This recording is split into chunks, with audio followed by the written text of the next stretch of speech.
I love the name Hey You Guys. Oh, yeah. Hey You Guys. Congratulations, guys. Brilliant. Another fantastic Paddington movie, which thank you. made me cry several times. God, sorry. Good. We're very happy to hear that. Happy good. tears, I hope. Yeah.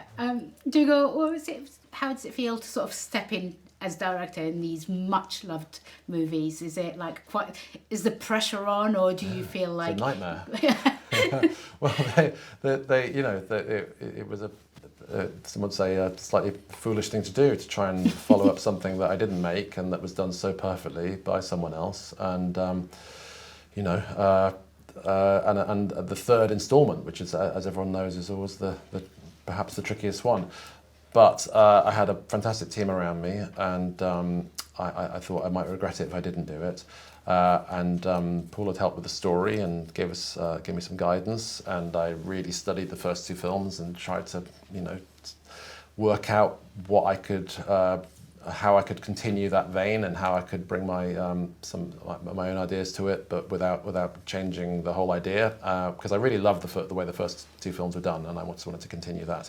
But it was a very scary prospect and remains to be. We'll see what happens when it comes out. Oh, it's going to be fantastic. Thank you. Rosie, this is like 10 years from the first one.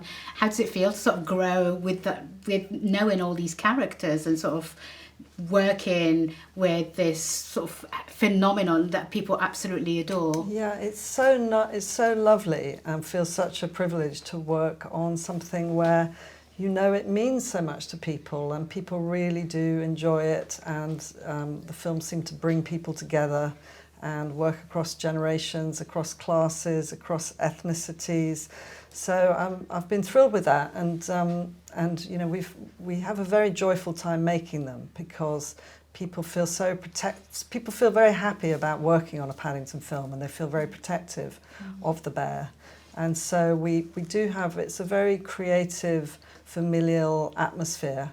And I, like Dougal, am very nervous about how people respond and whether they will like this, but we've certainly really poured a lot of love and care into it. And it always feels good to be working on something which can spread some joy.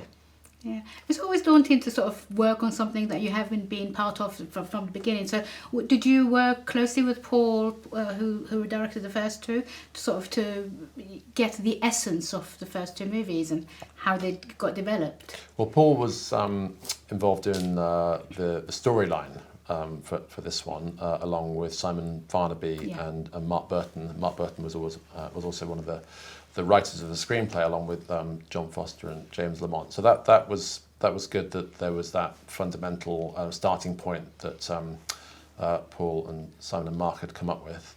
And then Paul was around to give us guidance and give us his instincts about characters and pacing, and making things happen fast enough, and he was a help with that. He was obviously very busy making Wonka, so he didn't have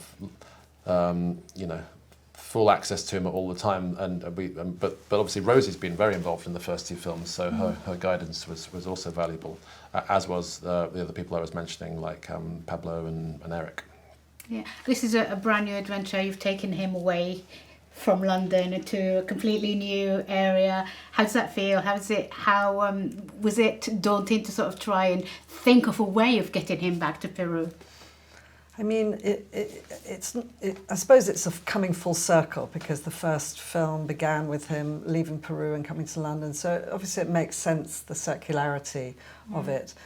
It's very easy, the idea that he's going to visit Aunt Lucy in Peru. But what was daunting, you're right, is trying to figure out an aesthetic that would work, because we're so used to Paddington, a singular talking bear in London, and the oddness of that, and the sort of storybook London we created around him.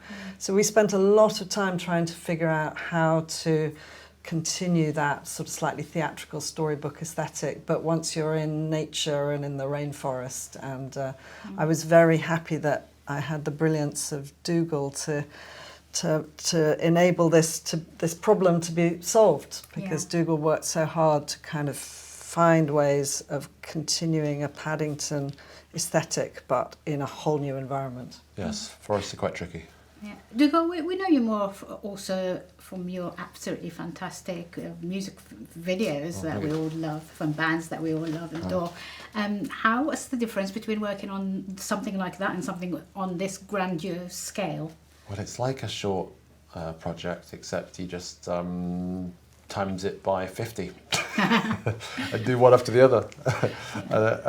But yeah, I try to apply the same sort of attention to detail and prep that I would do on a shorter thing, but try and apply it to each scene in a longer thing, which worked to some extent. But what I don't necessarily have experience is seeing the thing as a whole, taking a step back and trying to appreciate the whole story and how the audience is going to feel. And that was the thing I tried to do while we were constructing the film. Although I really did enjoy constructing the details and paying attention to all the minutiae and the detail of the Paddington films as well, which is, just as important, I think, with the Paddington universe. And you have really succeeded, so thank you so much, and congratulations again. That's very kind. Thank you so great. much. Thank you for being enthusiastic. That's lovely. I love you, Thank Carlín. you. Ladies and gentlemen, you're watching Hey You Guys! Hey, you guys! Hey, you guys! Hey, that's what they all say. Hey, you guys! Hey, you guys!